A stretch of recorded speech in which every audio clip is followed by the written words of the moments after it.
Islamic event. Radio Algeria International, our voice in the world. This is the English service of Radio Algeria International. It's time for the news. On the commemoration of October 17, 1961, the Algerian President of the Republic, Abdelmajid Tebboune, pays tribute to the martyrs and calls on the diaspora to participate in building a new Algeria. Foreign Minister Ahmed Attaf has called from Kampala to make the voice of the non-aligned movement heard on the need for a new approach to security and development challenges. Madagascar has entered an uncertain transition after the fall of Rajoelina and the military takeover. The African Union suspends the country from its institutions.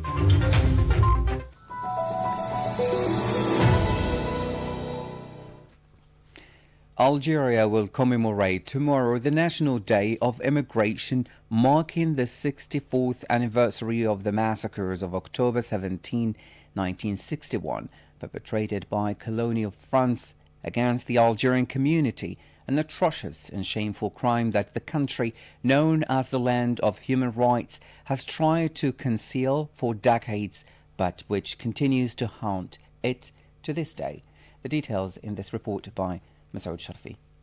The President of the Republic, Mr. Abdelmajid Tebboune, said that the tragic scene in Paris metro stations and on the Seine bridges exposed the brutality and racism of the colonial system, emphasizing that this episode reflected the deep national bond uniting Algerians at home and abroad. He reaffirmed his commitment to protecting the national community and involving them in building a forward-looking Algeria proud of its principles of justice and truth, and urged overcoming the colonial legacy to move toward a future free of resentment and hatred. In the same regard, the Minister of Mujahideen and Rights Holders, Abdelmalik Tashrif, accompanied by the Wali of Algiers, presided over the national flag-raising ceremony, marked the National Day of the Immigration and the anniversary of the October 17, 1961 massacres. The ministry's statement emphasized that this occasion reaffirms the eternal memory of the martyrs and their lasting inspiration for future generations. On this occasion, the minister delegate to the Minister of National Defense and Chief of Staff of the People's National Army, General Said Shingriha, observed a minute of silence along with senior officials from the Ministry of National Defense at the headquarters of the Army's General Staff in tribute to the martyrs of the October 17, 1961 demonstrations who fell victim for the brutal repression of the peaceful protests carried out by Algerians in France. Despite colonial efforts to suppress the truth, the October 17, 1961 massacres in Paris, where peaceful Algerian protesters were violently repressed under Prefect Maurice Pepin, stands as one of the darkest symbols of colonial racism, with hundreds killed and thousands detained, as rights groups continue to call on France to acknowledge its responsibility.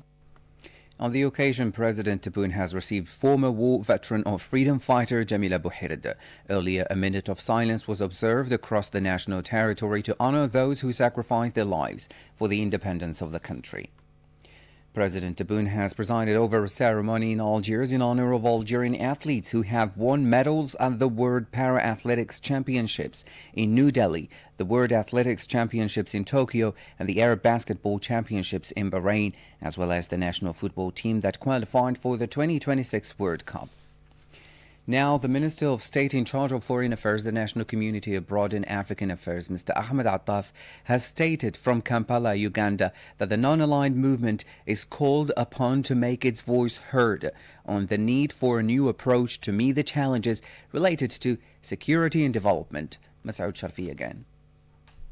In a speech delivered at the opening of the 19th ministerial meeting of the non-alignment movement, held under the theme Deepening Cooperation for Shared Global Prosperity, Mr. Attaf, representing the President of the Republic, Mr. Abdelmajid Tebboune, affirmed that the theme chosen by the Uganda presidency embodies the spirit and principles of Bandung. He called for a new approach to address security and development, restoring North-South trust through equal partnerships and reforming global bodies like the UN Security Council Council, the World Trade Organization, the World Bank and the International Monetary Fund. Our movement is called upon today to raise its voice in affirming the necessity of adopting a new approach to address the issues linked to the security development nexus, an approach that first seeks to rebuild bridges of trust between the North and the South through partnerships based on sovereign equality, mutual respect and fruitful cooperation in the face of domination, dependency and exclusion.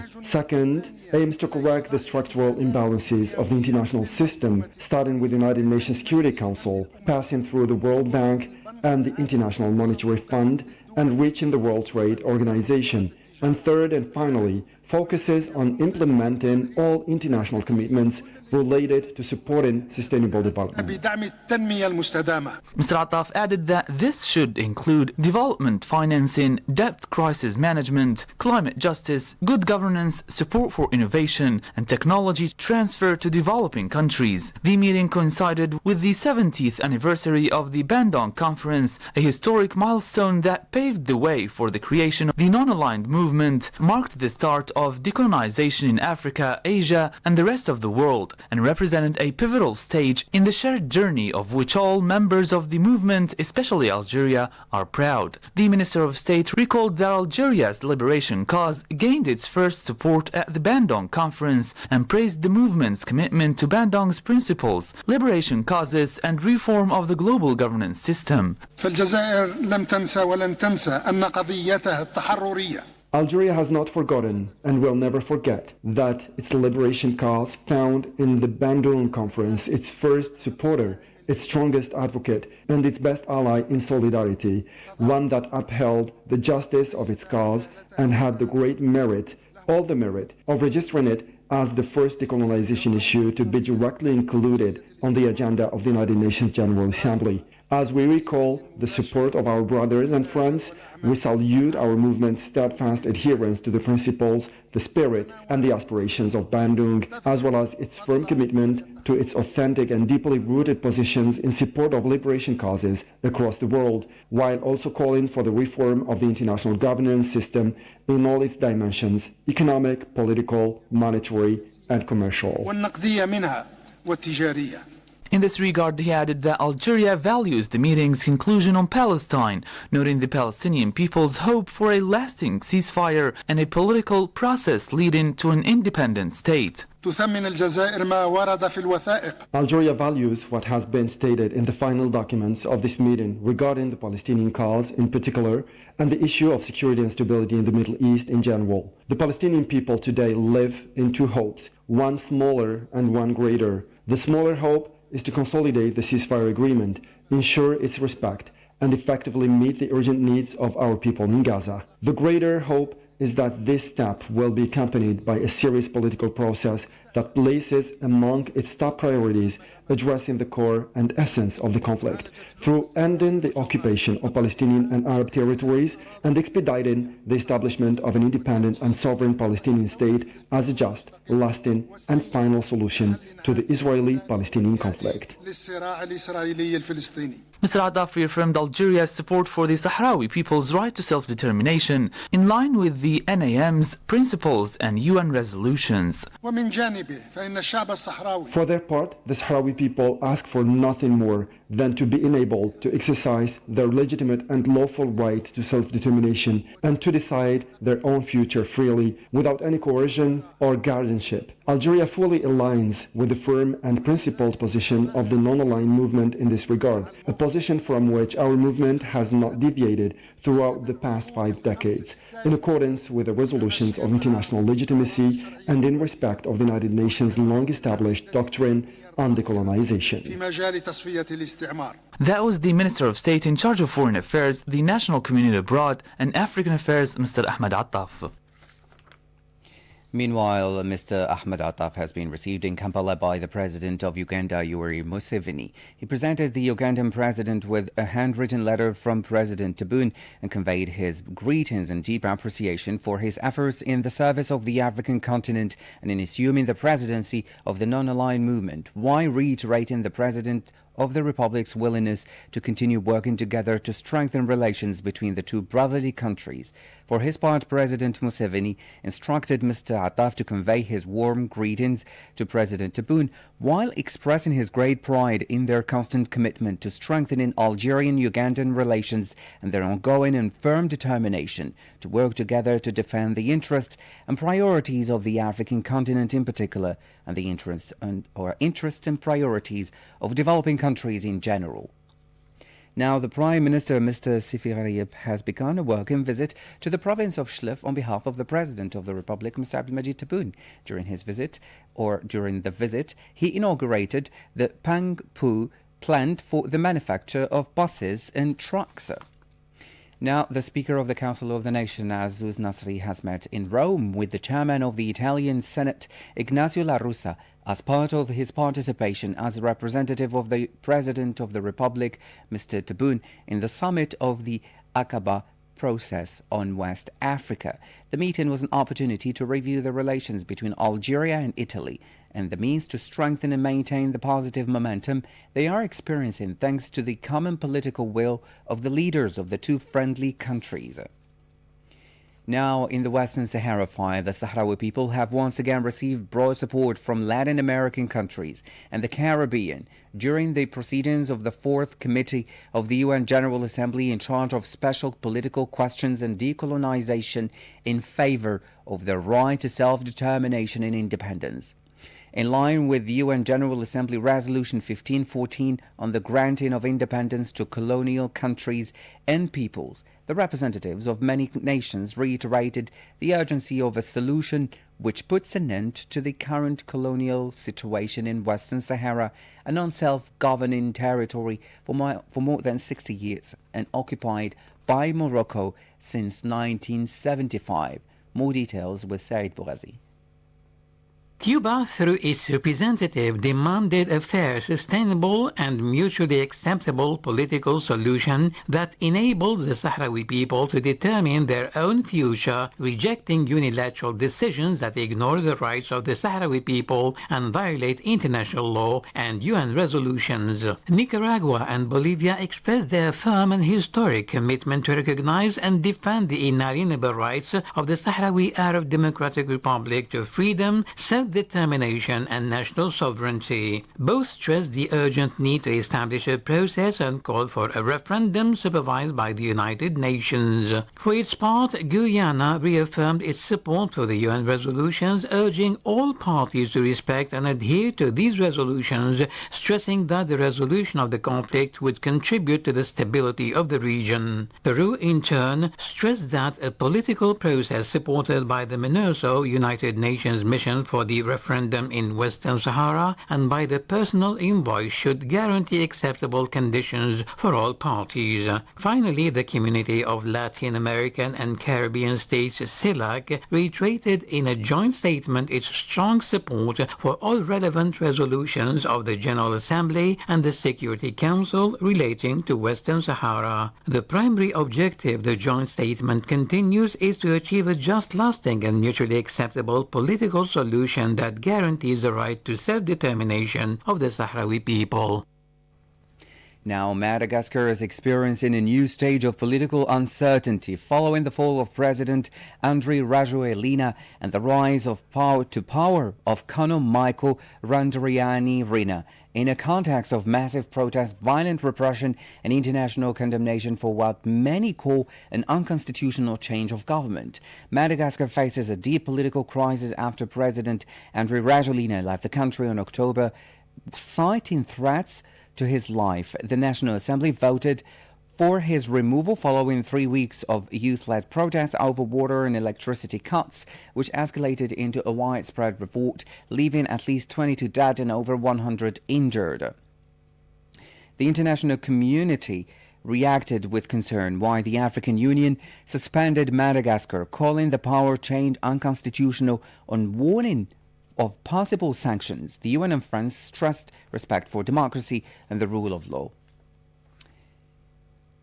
You're still listening to Radio Algeria International. Now in the occupied West Bank, tensions still running high due to the repeated attacks perpetrated by Jewish settlers and occupation soldiers against the defenseless Palestinian civilians, their lands and their property, adding every day a little misery and frustration for the Palestinians in this occupied territory. Said Bouhazi has this report. Jewish settlers attacked today Palestinian olive pickers east of Bethlehem, according to security sources. According to Wafa, a group of colonists stormed the Zuwaita area in the village of Kisan, assaulting olive pickers and expelling them from their land. In a separate incident, dozens of Jewish settlers attacked olive pickers and foreign volunteers in the Ras Zaid area, southwest of the town of Huwara in Nablus, preventing them from completing the harvest. The soldiers later surrounded the foreign activists in one of the village homes after they left the area. In the village of El Mughayir, northeast of Ramallah, Zionist occupation forces today demolished a home. The head of the El Mughayir village council told Wafa that the occupation forces stormed the village and demolished a two-story house under construction in the southern part of the village, under the pretext of building without a permit. In the Hebron governorate south of the West Bank, occupation forces detained the Palestinian child and a young man, raided homes and abused them. A Wafa correspondent said that Zionist troops stormed the El Harub refugee camp north of Hebron, arresting Nur Maher Esheri, 14, and Mahmoud Abdul Jabbar, 23, after raiding their homes, searching them and ransacking their contents. Wafa said that occupation forces also stormed Khirbet Asfi in Masafariyata, searched residence tents and caves and destroyed their contents. The soldiers also assaulted and abused the residents, leaving several with bruises. The UN Secretary-General Antonio Guterres has called for solidarity and unity to defeat hunger and provide better nutrition at a time when more than 670 million people still suffer from malnutrition worldwide. On World Food Day, the UN chief said even today 673 million people around the world go to bed every night with empty stomachs. Let's listen. Today around the world, 673 million people still go to bed hungry every night. Many more face daily uncertainty about their next meal. Global progress is far too slow and in some regions reversing. New challenges have emerged over the decades, from soaring obesity to climate shocks threatening food security. Shamefully, hunger is being weaponized. We face the appalling reality of people in conflict situations being starved, with famine taking hold. This year's World Food Day theme, Hand in Hand for Better Foods and a Better Future, is a call for solidarity across borders, sectors and communities. This echoes the priorities voiced by countries at the Food System Summit Stockade in July and the United Nations Call to Action, which identifies 6 key areas for action. Let us respond. Let us come together once again to build food systems that nourish people and protect the planet. Worldwide, up to 13.7 million more people may face emergency levels of food insecurity, according to a new World Food Programme report examining the fallout of funding cuts. For Ross Smith, World Food Programme's Director of Emergency Preparedness and Response, who had this to say on the topic. This is in the context of 319 million people globally that are acutely food insecure. 44 million of those at emergency levels of hunger. And we are at an unprecedented time in WFP's history of 2 concurrent famines. And the number of people facing famine-like conditions has doubled in the last 2 years to 1.4 million people across 5 countries in Gaza, Palestine, Sudan, South Sudan, Mali, and Yemen. And we expect that number to rise. We have fewer resources, as I said, than ever before, and we expect a 40% reduction in the level of our assistance this year and potential additional reductions next year, all of which mitigates our ability to meet the rising hunger across the world. Jean-Martin Bauer, Director of World Food Programs Food Security, said it is only the beginning. So we estimate that 13.7 million people will fall into emergency levels of hunger as a result of funding cuts. This is a substantial number. Ross explained to you that you have 44 million people in that category of hunger at this moment before the funding cuts. So we estimate 13.7 million more. That really moves the needle in terms of acute food insecurity worldwide. This shows that this is a substantial impact. One of the key features of the impact of funding cuts has been the gaps in preparedness that are now emerging. Some of the hard-won gains that we've had for the past few years in places like the Sahel are being eroded by these cuts. In the Sahel, we lifted about 500,000 people from dependence on food aid. People who are exposed to recurrent shocks like droughts. Now that the funding cuts have kicked in, those gains are going in reverse. Building resilience is like rolling a ball up the hill, and now that the funding has been cut, well, the ball's sliding back down the hill. Next is a program on the three Jamilat, including war veteran and former fighter Jamila Bouhired.